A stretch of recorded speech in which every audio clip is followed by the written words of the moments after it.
Rise up!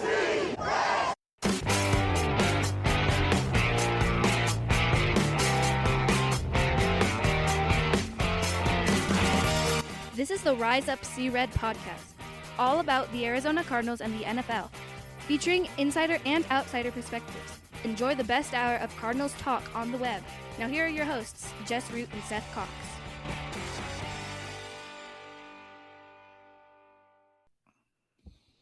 Hello, Arizona Cardinals fans, and welcome to the latest edition of the Rise Up See Red podcast, the best hour of Cardinals talk on the web. I'm your host, Jess Root from CardsWire.com, the USA Today NFL Wire site, covering the Arizona Cardinals, and with me for our first preview show of the week, for the second time this week, is co-host Seth Cox from RevengeOfTheBirds.com, the SB Nation Arizona Cardinals site, and also one of the hosts of the original Draft Breakdown podcast. Seth, this is Cardinals-Texans, a game that we thought was going to be the Tank Bowl way back in the day. But now on episode 487, we get to talk about what is a super intriguing matchup, and in terms of with Kyler Murray back, it feels almost like a bit of measuring stick early on. The Falcons, that home game against a team that's kind of inconsistent. What you've got now, we've got a road game against a team they've never beaten in Houston. That feels like they are at least a year ahead of their rebuild because C.J. Stroud is doing so well. So Seth, so we start this, as we call this, our preview picks and prop bets show. As we preview this, Seth, what is your feeling about kind of what the game's narrative is and what it means for the Cardinals this week? You know, I think it's just one of those games where they need to figure out if they can slow down a good defense, right? A good offense. And that's been a really tough task for anybody playing the Houston Texans. So it's not just going to be the Cardinals, right? It's any team. And so the Cardinals get that chance this week. I mean, CJ Stroud's been a complete revelation. If you listen to the draft podcast, you know, everybody knew he was our quarterback one, but nobody within their wildest dreams expected him to be this good. I mean, well, this early, right? That's kind of thing. Right. Nobody expected him to be this good this early. And I didn't even watch him much, but the one time I saw him was at the end of that Tampa game, and like I knew that he threw an accurate ball. But holy cow, now granted, yeah, Tampa's defense, what were they doing? But he just carves up. His ball placement, his accuracy, it's next level, especially for a rookie. And, you know, we thought maybe Justin Fields would be the guy to finally toss aside the Ohio State quarterback failures. No, I think it's C.J. Stroud. Yeah, and so that's just been a kind of a revelation, because what everybody kind of expected this season and why they expected, you know, this to be a battle of to get the first pick in the draft was because of everybody expected him to be a rookie quarterback, maybe not to the negative level we've seen of Bryce Young, but, you know, to be a rookie quarterback. Nobody expected him to be a legitimate contender for a top 10 quarterback, let alone the fact that he's a legitimate, you know, MVP candidate at this time with what he's done from a production standpoint. I mean, 15 touchdowns to only 2 interceptions, over 2,600 yards passing. You know, his completion percentage is probably his weakest thing at just above 61%, but that's okay because he's not turning the ball over. So his inaccurate throws aren't throws that are turnover throws. They're just throwaways, or they're missing his target, which is better than what we've seen. You know, so I think everybody expected what they're doing on defense, which is just kind of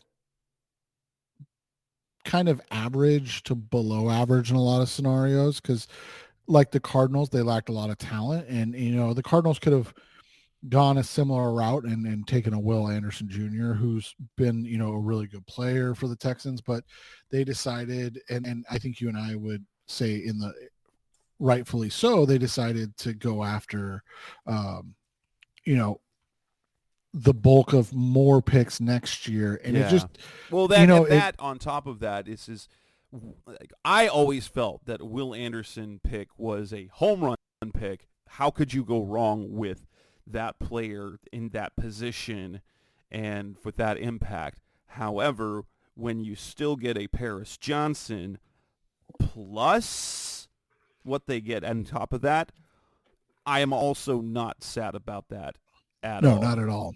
And so, it's been interesting because I think the defense is performing how everyone kind of expected for the Texans, but their offense is so far and away exceeding expectations that there's really nothing that you can say or kind of explain away from it. And what I mean by that is you look at the fact that their leading receiver um is Nico Collins, who, he's still a young player. I think his third year in the league.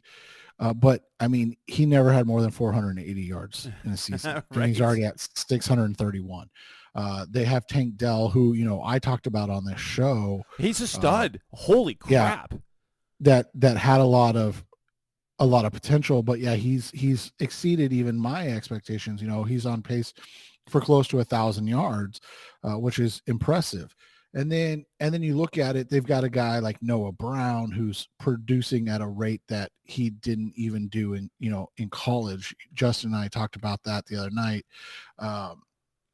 If you go to his profile, his collegiate profile, and just kind of look at what Noah Brown did, his high at Ohio State was 72 yards. Oh my gosh. And so he's playing so far out in front of his skis, where, and he had a good season last year with Dallas at 555 total yards in 16 games. It's a really strong game or a really strong season for a 7th round pick. But you look at his last 2 weeks, over 300 yards receiving.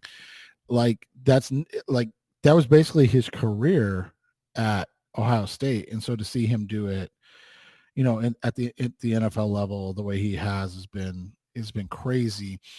And so that's kind of the revelation because, are they running the ball? Well, I mean, they're okay. They don't have a running back averaging over 4 yards a carry. No, Damian Pierce has been, as honestly, as we see running backs often do.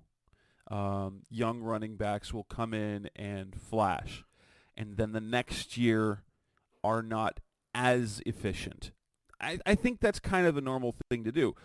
Not like Damian Pierce is having a bad year. He hasn't been the slightly special player that he was as a rookie because he came out of nowhere. Devin Singletary, obviously, the Bills moved on. He's talented, but like he put up 150 yards and was offensive player of the week when Pierce was out. But he's got like in the 8 games before last week, he had 210 yards. Right. And so you look at it, and even last week, he only averaged 5 yards a carry. I mean, 30 carries to get 150 yards. Holy 1999, right? Like that's not anything you expect anymore. And so like to see it happen the way it did, it's like we said, it's a little different and they're going about it in a different way than we expected with names outside of Tank Dell that have never produced at this level. And so you don't know if it's one of those situations where it's going to come crashing down because, it's not sustainable, or it's like CJ Stroud's so good that it's like the Andrew Luck effect. Right. Is he an Andrew Luck type prospect where he just elevates like the Colts had 2 quarterbacks like that. Peyton Manning where you took him off the team and they were hot garbage. Since Andrew Luck, and when they tried to replace Andrew Luck after that, the Colts were kind of hot garbage. And maybe C.J. Stroud is, if that's crazy to say after half a season, maybe he is in fact that impactful a quarterback to be able to do that. But there's also the reality that he might be having the greatest rookie season we've ever seen. So, and that's not even hyperbole. Like, he might be having the best rookie quarterback season that we've ever seen. And so when you look at it from that perspective, it's just wild to see what he's done with and who he's done it with, because nobody, if he struggled, and by struggle, I mean, like, if he was just putting up ancillary rookie numbers that we've seen out of top picks, like if you go back, to 2021 and Trevor Lawrence, right? Like, nobody would have a problem with it. They'd be like, oh yeah, he's a rookie. Let's see how he develops. I mean, Trevor Lawrence, 3,600 yards, 12 touchdowns, 17 interceptions. And nobody would have a problem with that. Right. And you look at it, and what he's doing is just so, I mean, you genuinely cannot say enough about it, because it's just, one, so unexpected, but two, he's just been so good that you just kind of shrug your shoulders, because you don't, from a breakdown standpoint, you're like, I just don't know what to expect, because again, we've just never seen anything like it before. Other things that we can look at as we preview the Texans. You'd think that with a team coached by DeMeco Ryans, that defensively they would be better. Like, based on what we saw from San Francisco, right? We would expect them to be a good defensive team. Does the scheme that they have, is it failing in the pass game? I don't want to say failing, but if we look at their pass defense, which is not spectacular, if we look at their passing yards allowed, they are in the bottom third. They're giving up 246 passing yards per game. Let's pull the pass defense up. They're 21 in pass defense. And they are allowing a passer rating. 24. And they're allowing a passer rate of 93.5. Now, granted, I don't like looking at that. There's the Cardinals there at the bottom, next to just ahead of the Broncos, with a passer rating allowed of 101. So we're seeing, quarterbacks be awesome on the regular. Yeah, and that's just the reality of it, right? Like, they just struggle to find consistency, because they don't rush the passer extremely well. Their corners right now are just okay. They're not anything spectacular. And so with those things, I mean, you kind of get this uneven play, from a consistency standpoint. So it makes sense. I mean, their corners, Steven Nelson, I think he came over from Pittsburgh, right? Like, he was. Yes. Yeah, he was in Pittsburgh for a long, he's been around forever. Jeez. He has. He played for Cleveland too, I think. KC, Pittsburgh, Philly, Houston. Okay. So he's been around like forever.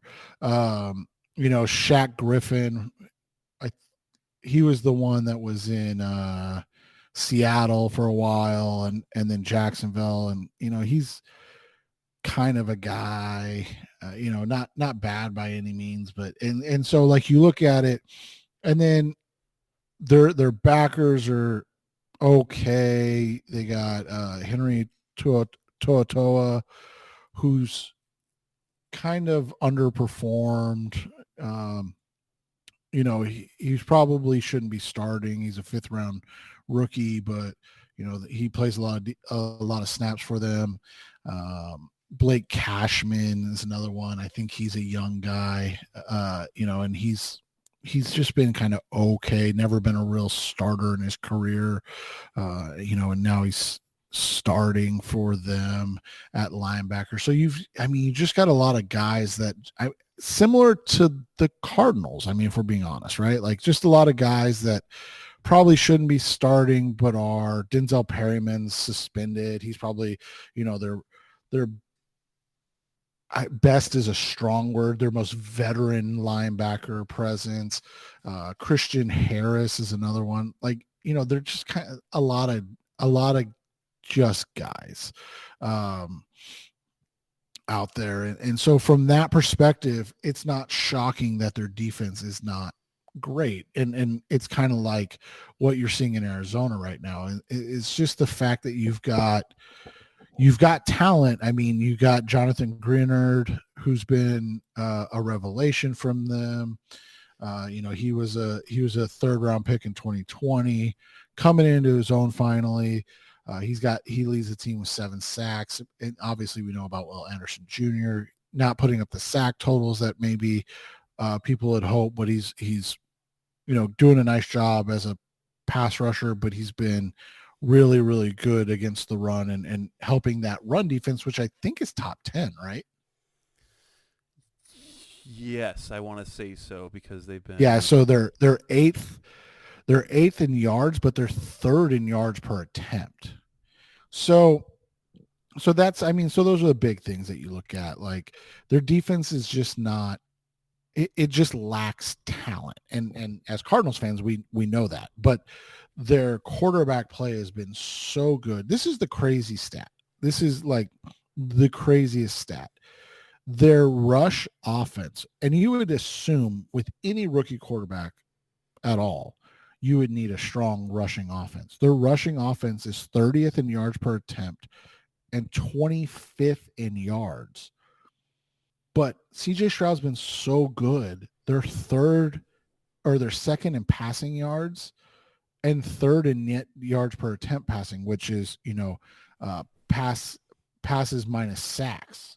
And so it's just insane that they're throwing the ball so well and they don't play good defense and they don't run the ball well. And they're 5-4. Yeah. That's the thing that's fun. Well, and let's kind of look over that. And they've beaten some good teams. That's the thing. I mean, they beat down Jacksonville and Pittsburgh. Now Pittsburgh's a weird team this year because they've been outgamed in every game and still have a winning record. I was gonna say, but they're 6-3. I mean, and when Houston beat them, they beat them 30-6. Yes. And then, by the way, they followed that up by losing to Atlanta the next week. So they squeased by New Orleans, who's been up and down. Yeah. They barely they lost to Carolina. Lost to the freaking Panthers. Yeah. It took a miracle drive by CJ Stroud to beat the Buccaneers. And they were mostly they were in control of that Bengals game because at the very end the Bengals only managed to tie it. And and like you said, their wins that are impressive have been the Jacksonville Pittsburgh Cincy game where they kind of just controlled things from snap to snap. And it's interesting to look at those games because outside of the Tampa game, the Jacksonville game, they didn't run the ball very well, only 86 yards. But that Pittsburgh game, 139 yards rushing. Oh, by the way, they usually don't turn the ball over in those games either, in games either. But they had 139 yards rushing. And then in the Cincy game, 188 yards rushing. And so, and you look at their total yardage, over 450 in both games. Like that's the crazy thing is that those games where they are kind of in control, and like you said, since he made it close at the end, they do just such a good job offensively. And that's just the craziest thing to me, is that if you go by I forget what they call it, the expected win, loss and stuff like that, they're right there where they're supposed to be, because their offense has been so good outside of the first game, but their defense hasn't been good. And so they're winning games by putting up points. And I talked with the guys over at Battle Red blog, and that's kind of what they said. They're like, we're in a similar situation to you guys in that we really don't know what to expect, because it's only Kyler's second game back. And like Jess and I, we're hoping that he continues that upward trend that he had, but it is still knocking rust off time as well, right? So we wouldn't be surprised if he didn't have a great game. But you look at it, I mean, what game have they held anybody down? Pittsburgh and Carolina. Like, those are the only two games defensively where you're like, oh, this defense looks good. I mean, the other games, they're from passable to awful. Right. And it's crazy. They beat, like, I don't know how they beat the Saints, because the Saints put up 430 yards and only had 13 points. 2 turnovers. I mean, that's the thing. When you really boil the NFL down, the talent disparity is usually not big enough that you can turn the ball over. The Saints threw an interception and they fumbled the ball. They also had 7 penalties in that game. But it's crazy. I mean, you look at it, like you said, 430 yards of total offense, 24 first downs. They only gave up 2 sacks, but they turned the ball over twice. They had 7 penalties, and they were 0 for 2 on 4th down conversions. But they held the ball for 31 and a half minutes of the game compared to 28 and a half minutes. And by the way, Houston was 4 of 11 on 3rd down and still won the game. Like, it's one of those kind of games that you go back and you're just like, I just don't. And it's why, I mean, you and I were joking about it earlier, right? Like, it's why you don't gamble. It's why it's dumb to gamble. I mean, you look at it, the Saints missed 2 field goals in that game. One from 37 and one from 48. And I mean, and they still lost by 7. That's the craziest part. You're like, oh, that's the difference in the game. It's like, no, they were still be down by a point. Like how do you miss 2 field goals and you still lose by a point? And then, the Pittsburgh game is just one of those games where they played poorly. But I mean, you go to the Atlanta game, they gave up 447 yards of offense to the Falcons. 447. And that was, I think, Desmond Ridder Falcons still. Yeah, it was. It was. And so you just, like, they're just such a Jekyll and Hyde team. And they're coming off of 2 amazing offensive performances after what was, one of the most lackluster performances of the season from any offense. I mean, outside of the Cardinals-Browns game, like that. And I think there was this Sunday, wasn't it? The Panthers Texans.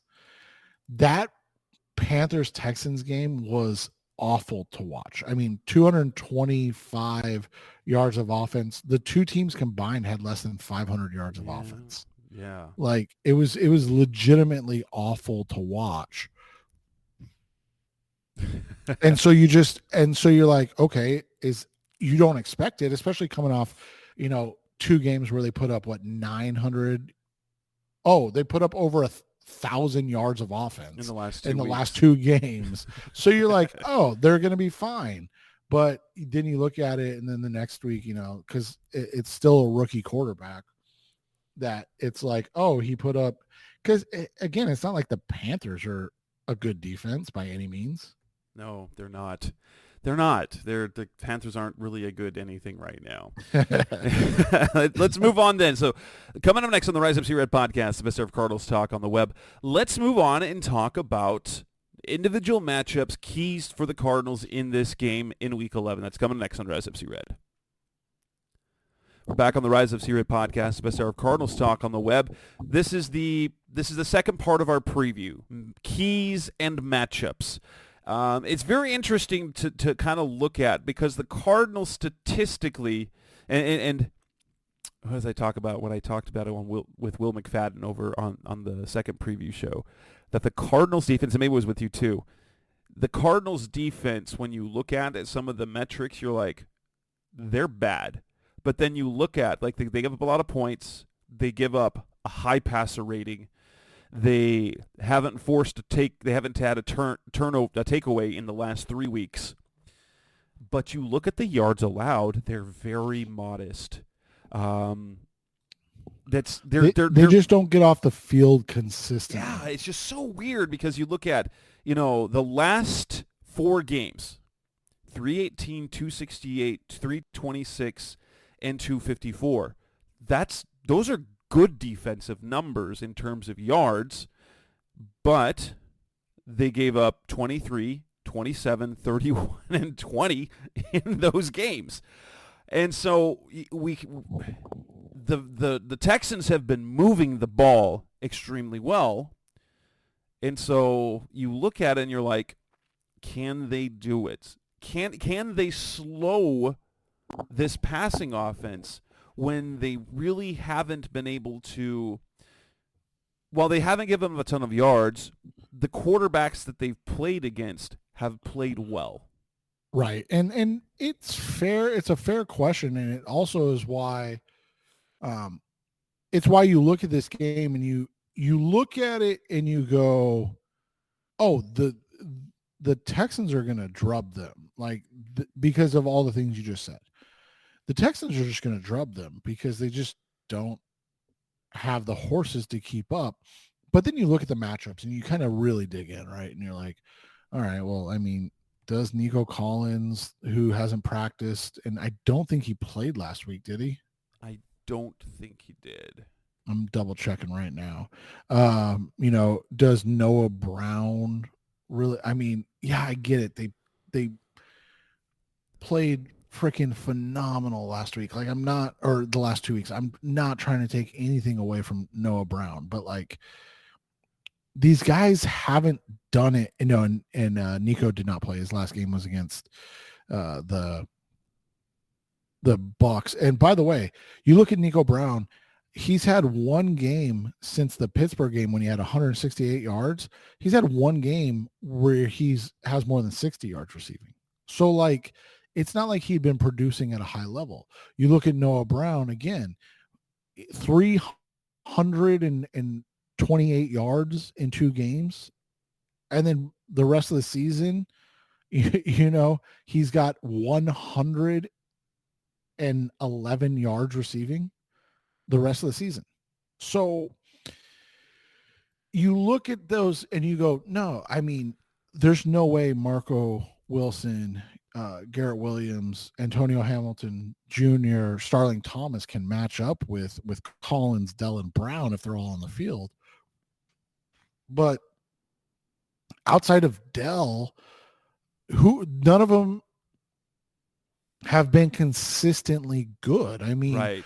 You look at Dell, and he's had 2 or 3 games where he's less than 20 yards receiving, but that's expected from a rookie, right? Like that's expected from a 3rd round rookie. Like you're like, oh yeah, he's going to have highs and lows. And then you look at the running game and it's pedestrian. Their run game is not good. Well, like you said, 209 yards rushing for Devin Singletary in 8 games. And he has 150 in 1 game. Like his games from his first 8 games, his high was 58. 58. So again, it's not like we're talking about an offense that outside of CJ Stroud has done anything consistently. And like I said, Stroud's had off games. That's expected from any quarterback, let alone a rookie, right? Like a rookie signal caller. I mean, he's got a 140-yard game against the Panthers, like we talked about.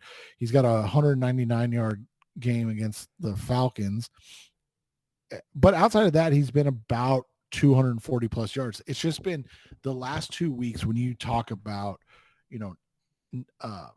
826 yards passing and 6 touchdowns. But even last week against Cincy, I mean, you think about it, he had 356 yards and 1 touchdown, 1 interception. He had a sub 60% completion percentage. Like, he put up 356 yards, but it wasn't like it was like the week before where he was 71% completion, 470 yards, 5 touchdowns, no interceptions. He had a yards per attempt of 11.2, adjusted yards per attempt of 13.5 with a yard per catch of 15 points. Like, he had a 147.8 quarterback rating and then followed it up with a really solid game, 87.1, which is slightly above average, right? 85, I think, is considered average for a quarterback rating. 87.1. So again, I think the big thing is they don't allow a lot of sacks. You look at a 3-game stretch against Jacksonville, Pitt, and Atlanta, they gave up 0 sacks. And even the last 4 weeks combined, they've given up 8 sacks. The first 2 games where they were just bludgeoned, 11 sacks. I mean, that's a huge thing. And since those 11 sacks, they've given up 8 the rest of the season. So that's a huge thing. By the way, there's something that coincides there that maybe you can field that one if you want. No, I'm just kidding. That's when former Arizona Cardinal Josh Jones went to the bench, by the way. It was after those first 2 games. I mean, let's be honest, Laramie Tunsil is good. He's good. Fantastic. He's a fantastic player. And so, yeah. And who's the guy on the right side? George Fant? No, it's not Fant, is it? I thought it was oh shucks, what's his name? Titus Howard. Titus Howard. No, this year it is George Fant. It is George Fant, you're right. They moved Howard over to left guard.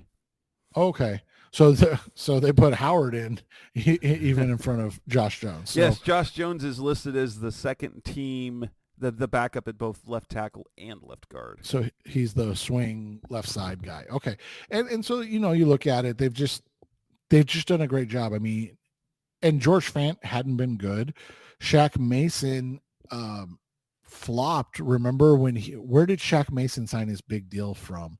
And then he flopped because he wasn't in I think it was Tampa Bay. Well, didn't they trade for him? Yeah.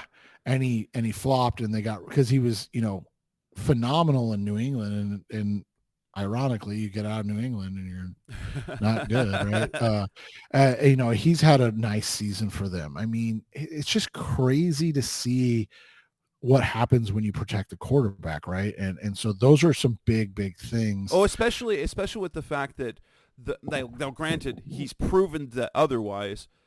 Stroud was believed to be kind of like a robot, but very fallible if he has to move his feet. Right. And so that's the thing is you give a quarterback, any quarterback time, but especially a guy with the talent of CJ Stroud, and you're seeing what's happening. So, do the names Noah Brown, Nico Collins strike fear? No, not really. But has what they've done, should that scare the Cardinals? Absolutely. I mean, we're talking about 3 guys that all have 140 plus yard games this season. And then, like we said, I don't, hopefully this isn't a get right game. I guess technically the get right game was last week for their running game, right? But yeah. And as of right now, it's unsure whether Dameon Pierce will play because he missed Wednesday's practice and Thursday's practice. So unless, and there's always the chance of this, if they trust him enough to get 1 day of practice in and be able to play, it'll probably be Singletary again. And here's the part that I wonder about, considering he had 30 carries last week. he had 62 total carries in the previous 8 games. Yeah. How's that body going to react after that drastic a change in workload? Right. It's a huge deal. And you know, like you mentioned, Damian Pierce is dealing with an ankle. Their next running back is I think it's Mike, or is it Dare Agumbale, or is it one Mike who hit Boone? the field goal? Yeah, I know, right?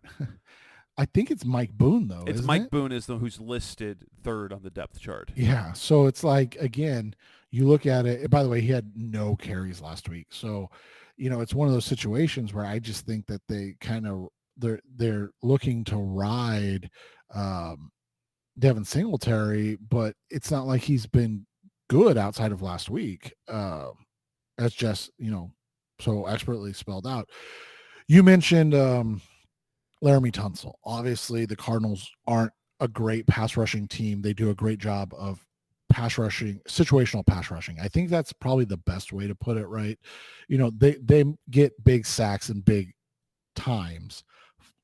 They don't necessarily get consistent pressure.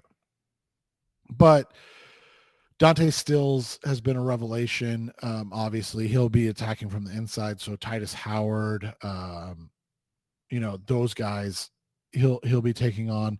And then can Victor Dimukeje, Dennis Gardeck, and you know, the now all of a sudden incredibly hot BJ Ojulari, can those guys, you know, beat Tunsil and Fant? I don't know if they can beat Tunsil, although here's this. Laramie Tunsil has gotten a lot of penalties so far this year. 6 games, 5 penalties already. He is, I just saw it. I want to make sure I get it right. He is already in the top 15 for holding calls on the season, which is crazy to think when you're thinking about the fact that he's only played 6 games. So like Paris Johnson has 4. He's played 10 games.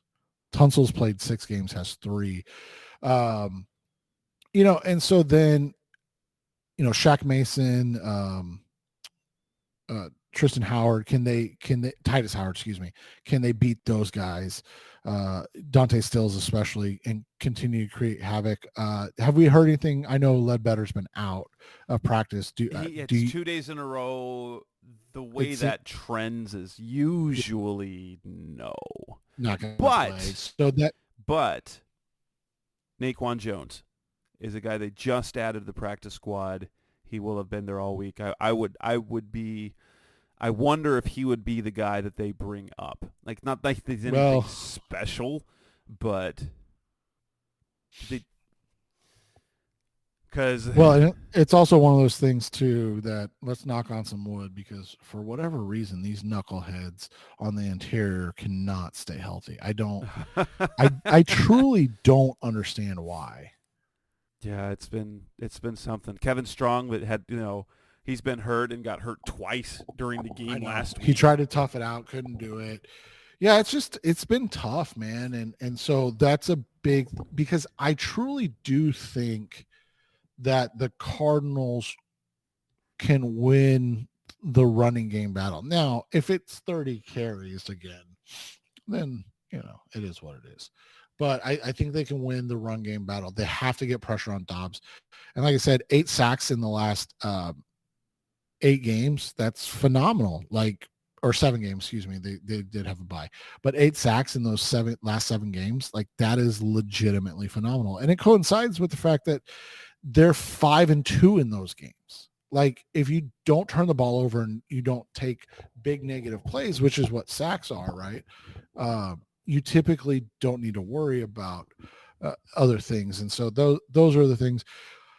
On the flip side, you know, you have to take advantage, man. Like, they don't rush the passer extremely well. They don't blitz. You know, we're looking at Will Anderson versus Paris Johnson. That will be fun. That's going to be a really fun one. The other one, like you mentioned earlier, Jonathan Grenard, he's got 7 sacks. Sheldon Rankins from the interior has 4 sacks. They have to be able to control those guys. Yeah, and it'll one-on-one. be maybe DJ, maybe Beecham at left tackle, and who knows going to start at left guard. They've got 4 different guys in 10 games that have played. Oh, Tristan jeez. Colon is limited, but I wonder if they would still roll with O'Donnell, especially after what he did last week. But yeah, that left side is going to be interesting. And here's the fact. Here's the part where we want to focus on is Kyler. What do we get out of Kyler this game? He looked great, honestly. I agree. I can't think of.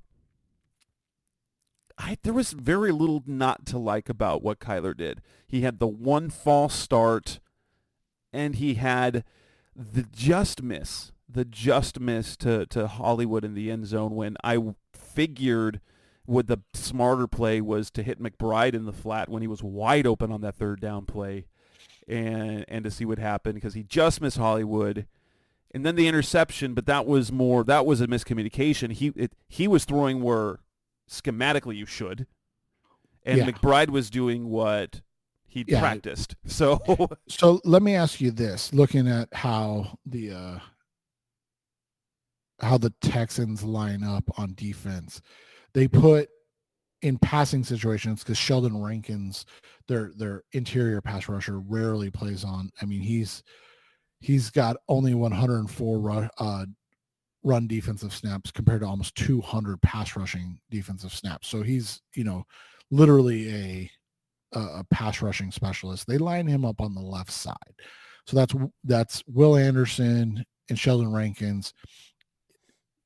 I'm assuming Will Hernandez is going to continue to gut through and play. Is that, he's not on the injury report, so right. Even though his knee looks like a balloon or whatever it is. So Grenard, we talked about, he's their leading pass rusher. He's been their best pass rusher this year. He's got to go up against DJ or Beecham. Beecham had a great game, in that one. But Will Anderson and Sheldon Rankins against Paris Johnson Jr., Will Hernandez, that's going to be a huge matchup for the Cardinals because the thing is, and I think, I wonder in those situations, unless it's like 9+, even like 8-yard situations, I wonder if they might run a little bit at Rankins because he's been so bad against the run that, and obviously we know that Hernandez's best work is in the run game. So is that something that you can take advantage of when they do bring him in? You say, oh, okay, because they don't blitz. I mean, they blitz about as often as the Cardinals do, and the Cardinals don't really blitz that often. They bring linebackers in a pass rush, but they'll drop, they'll drop an end or something like that. So I wonder if that's something that you can attack, especially with Kyler, alerting and saying like, hey, like, let's run, ISO there, let's run quarterback read there, like situations like that. That'll be something just to kind of like a game within the game type situation to line up against, because I'm looking at it. I mean, 103 on the defensive left tackle and 171 on the defensive or as a left defensive end. So kind of like what we saw them do with what's his bucket? LJ Collier, the Cardinals do, he's kind of an interior guy in the pass rushing situations. He's out, but there's also Will Anderson who's out even further than him, type of situation. So that'll be an interesting one to watch because I'm telling you, he's been legitimately awful against the run. Sheldon Rankins. And so if you get him in situations, even if it's 3rd and 7-ish, like you might be able to get 6-7 yards running right at him, which kind of changes things for you, right? Like that makes it a little bit easier, doesn't it, to then go to the next down, even if it's 4th and 1. Right. Yeah. It'll be interesting to see because the Cardinals have basically been able to run on most everyone. teams. Yeah, almost everyone. Except, I mean, obviously the Cleveland and you know, when we talk about these things, you guys got to remember, like, just throw that Cleveland game out. It Well, virtually just didn't it's a completely happen. different story. It's a completely different story by having James Conner in the lineup, and what I wonder if Michael Carter will play this week. I'm guessing probably not. But if you have James Conner and Marty Mercado, that's a really nice duo. That, well, one, James Conner, yes. Anybody but Keontae Ingram these days, yes. And the possibility of what Michael Carter can bring, I'm really excited about that as running back depth and as a team that wants to use the run game in that fashion. And so I'm excited about what that can do if they can be the team that kind of cracks the code against that run defense. Because if you look at the run defense that they've had, they have given up fewer than 100 yards. So they gave up over 100 rushing yards in their first 4 games, but in their last 5, no, they haven't reached the century mark. And the Cardinals, on the other hand, they have gone over 100 rushing yards in 8 of their last 9. Yeah. And you look at it, you know, they do it. It's interesting that they do a good job from the linebacking position in terms of coverage. So what do you think that means for Trey McBride? Do you think they can still exploit that matchup? Because I've got something that I'll you know, semi-spoiler that I'll talk about when we get to our prop bets. But Christian Harris and Blake Cashman have done a nice job in coverage this year, but I just don't think physically they match up well with McBride. You know, you look at the tight ends that they face this year, in a lot of games. You know, obviously Mark Andrews had a nice game. Evan Ingram didn't play extremely well. And then you look at the Steelers and the Falcons and the Saints, and we know that those guys don't believe in tight ends, I guess. I don't know what their you know, thing is with that. But you've got, I feel like Evan Ingram went for 7 for 67. I feel like that's a similar type of game that you could see from Trey McBride, despite the fact that they do have in Harris and Cashman good coverage backers. Because again, it's just real funny to me to look at all these numbers, man, because I just don't understand how they are 5-4 at this point. And I'm not trying to be mean, because like that's why I said it's just crazy to me that we're not, and I know a lot of teams are, and so, but like we're not talking about what CJ Stroud's done this year, because it's baffling that they are that good when you look at what other teams are. They kind of the opposite of the Atlanta Falcons, right? Where they have all this talent and the quarterback makes the quarterback play, you know, brings them down to a questionable team. And the Texans, on the other hand, have questionable talent at most spots, but the quarterback play is elevating everyone. So one last thing on the tight end situation too. You look at it 2 weeks ago, K. Dotton had 6 for 70 and 2 touchdowns. So like, it'll be interesting. And, you know, like I said, spoiler, we'll talk about it shortly. Yes. You know, and then the 3 tight ends for Cincy combined for 51 yards receiving. So like, it's not like they do a great job stopping the tight end. So yeah, I mean, this team lives and dies by what CJ Stroud does. And that's just a baffling thing to me that they're 5-4 and their rookie quarterback has been that's Yes. bananas. And you look at their schedule the rest of the way, 8 games left. Cardinals, Jaguars, who they blew out, Broncos, at the Jets, at the Titans, Browns, Titans again, and Colts. Like, you look at that and you could see them going 8-0, and you could see them going 0-8. Like, you literally could. Absolutely. Because Denver's playing better. Jacksonville probably is not going to go down the way they did before. The Jets, that might Jets, be Aaron Rodgers. Right, and they have a great defense still.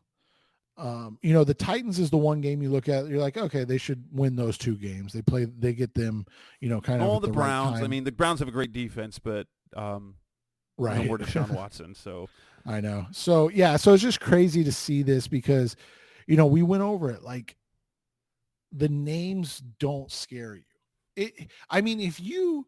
Let me ask you this, Jess. If you were like, look, you can have Dell Collins and Noah Brown, or you can have Hollywood, Michael Wilson, and Rondell Moore, you'd probably pick the Cardinals trio. Just based on names, but like just what the Houston Texans trio of receivers has done, it literally is just mind-blowing to me right now. And like, I was looking forward to talking about this because it doesn't make a lick of sense, man. Yeah, it doesn't, but that's what we got coming up this Sunday. Coming up next on the Res of Syria podcast, the best of Cardinals talk on the web. It's time for predictions and prop bets. I'm guessing is your favorite part of the show. That's coming next on Res of Red. We're back on the Res of Red podcast, the best of Cardinals talk on the web. Predictions and prop bets. Let's go with the props first. Now, the player props started coming out on BetMGM. I'm a little disappointed in the fact that they don't have more, but I'm staring at one right now that I'm very puzzled as to why it's that low. But that's not super juicy odds. It's your straight up, even odds on either side. But Kyler Murray over the passing yard line is at 238.5.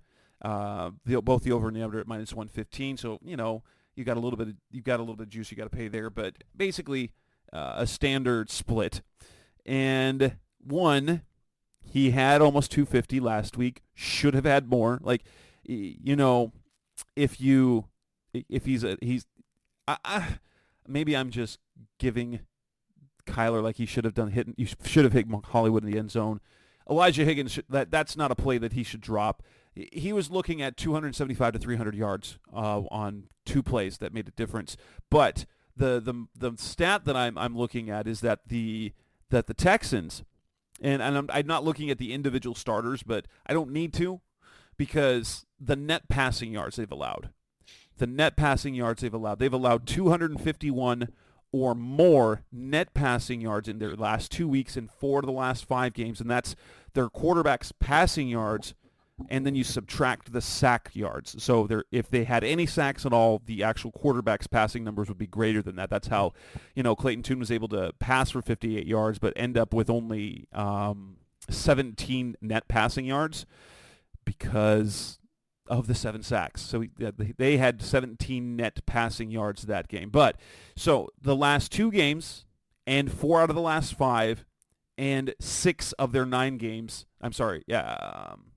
5 of their 9 games, but 4 of their last 5 they've allowed 251 or more net passing yards. That seems like a slam dunk, just easy bet.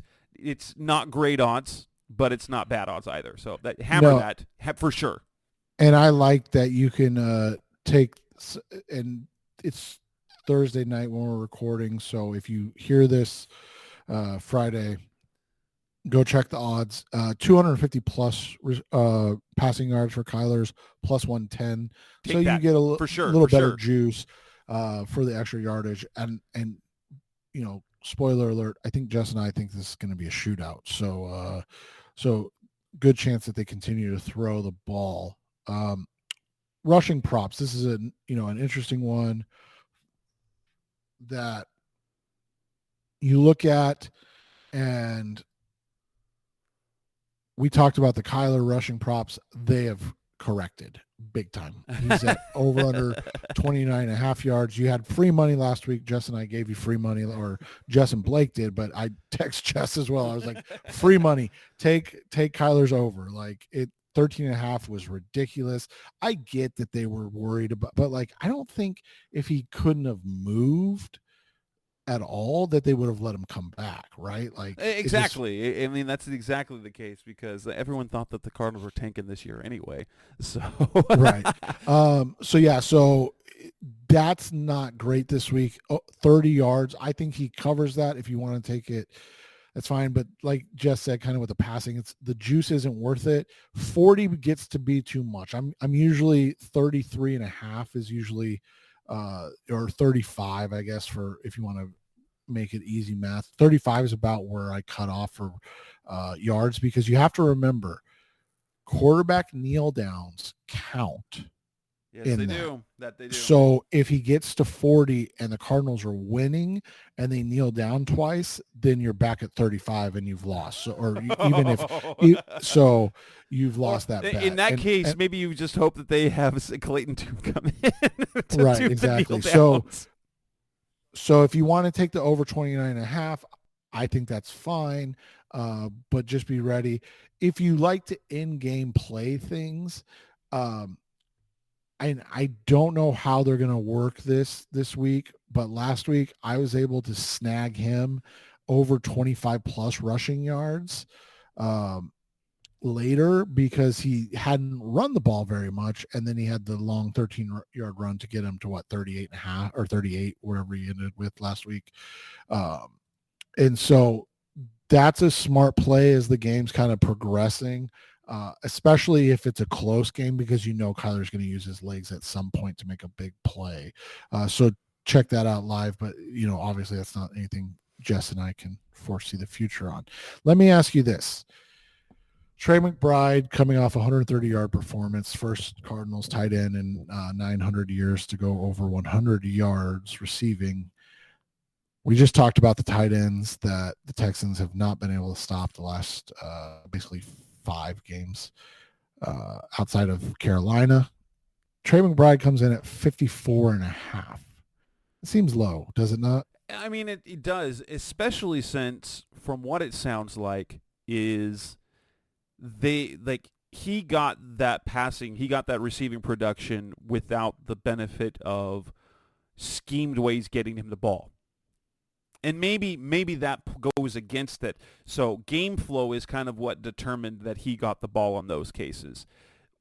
Would that then make it that variance much more, makes it a much more volatile selection, because unless they're starting to scheme ways to get him the ball purposefully, I still think that he gets over. Especially since he's got, 2 games over 90 yards in the last 3, right? And probably on the last 4. Right. And so it's not a slam dunk, but it's definitely not a bad. No, obviously no gambling is a slam dunk.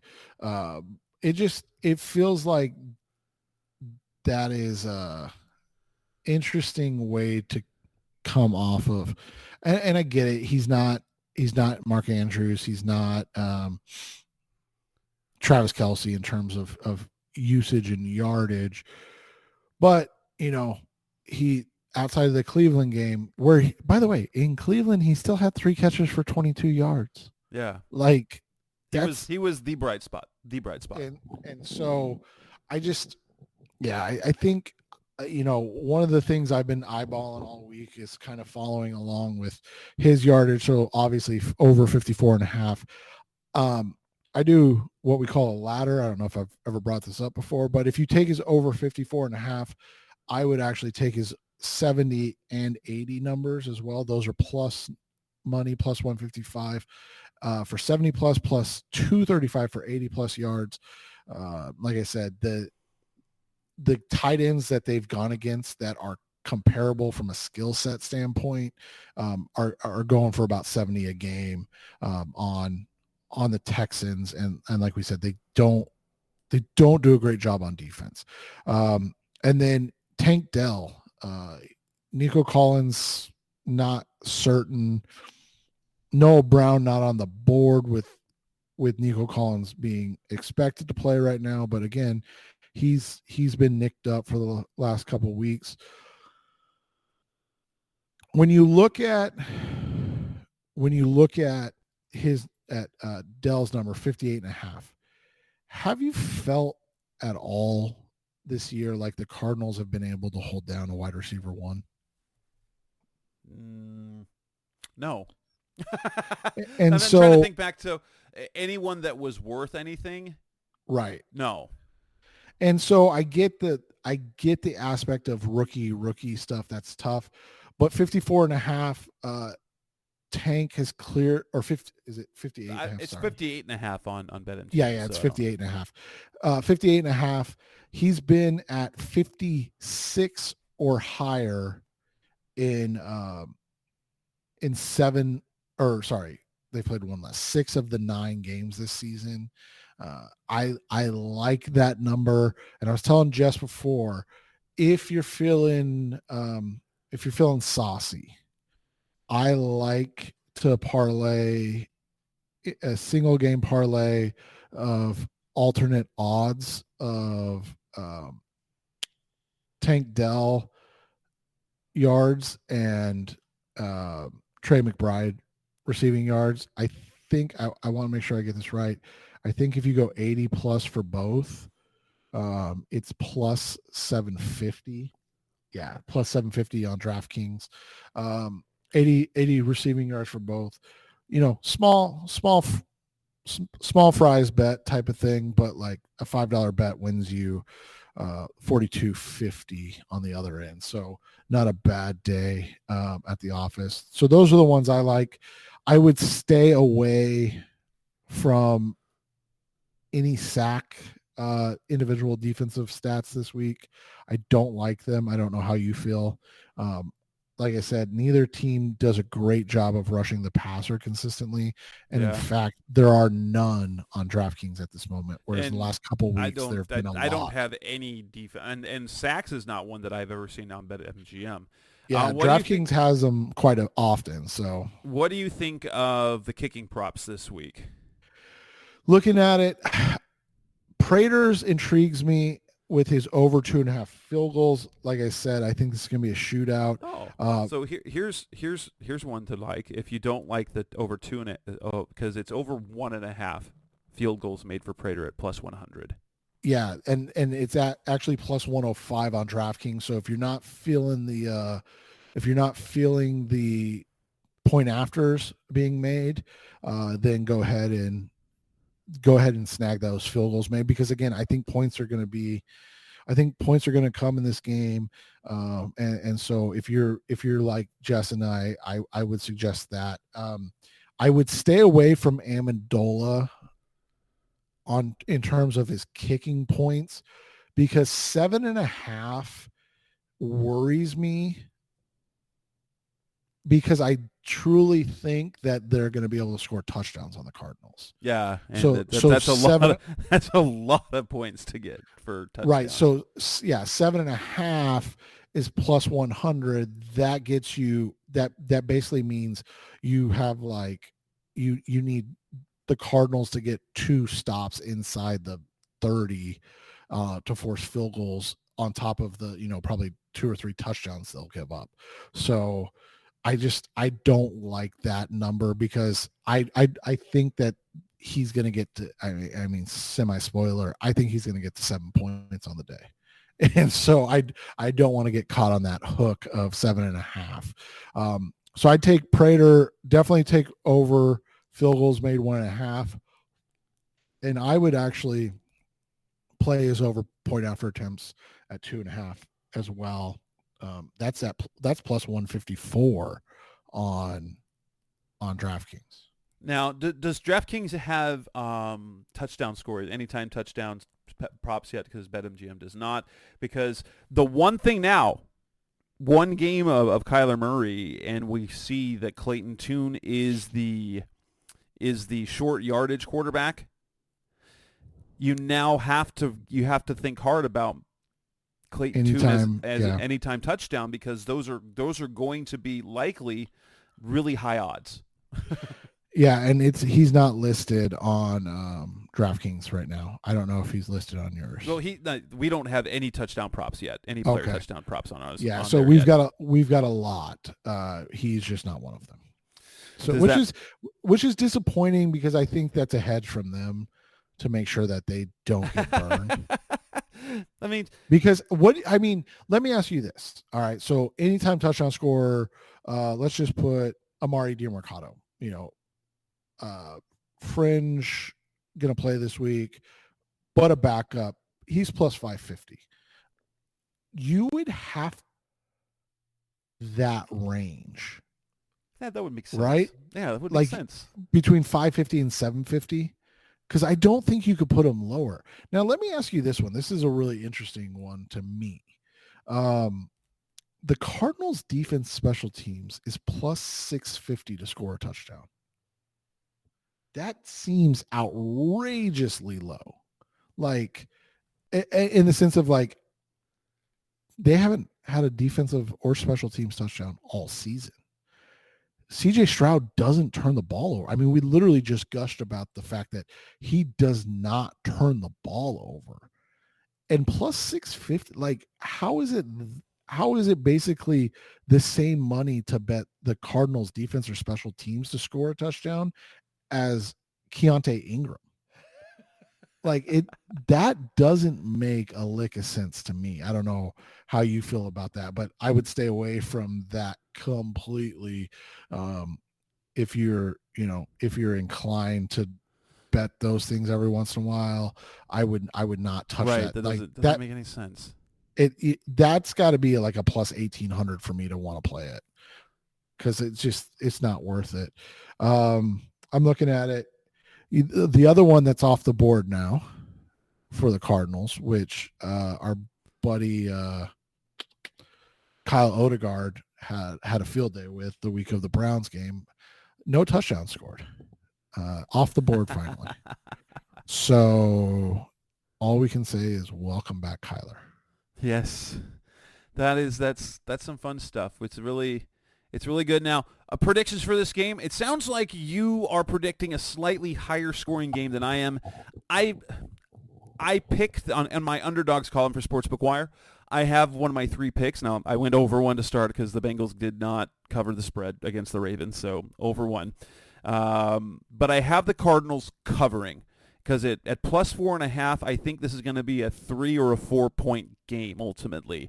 I am not convicted enough to say which team wins, but I think it'll be 28-24, whatever the score is. And so either way, the Cardinals cover the spread or they win the game. I don't know if the Cardinals have the juice to get to 30, but maybe, and it sounds like you think one of the teams will get to 30, do you?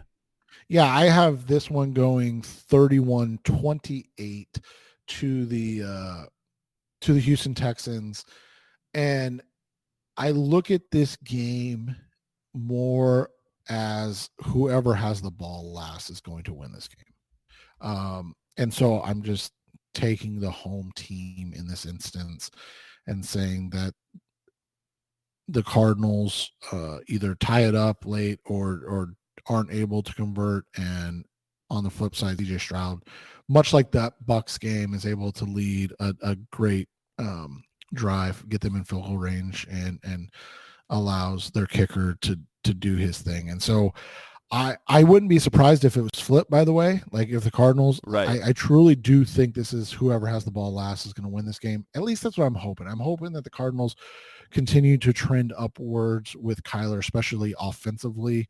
I don't have high expectations for the defense, and I think you feel the same way at this point. Yeah.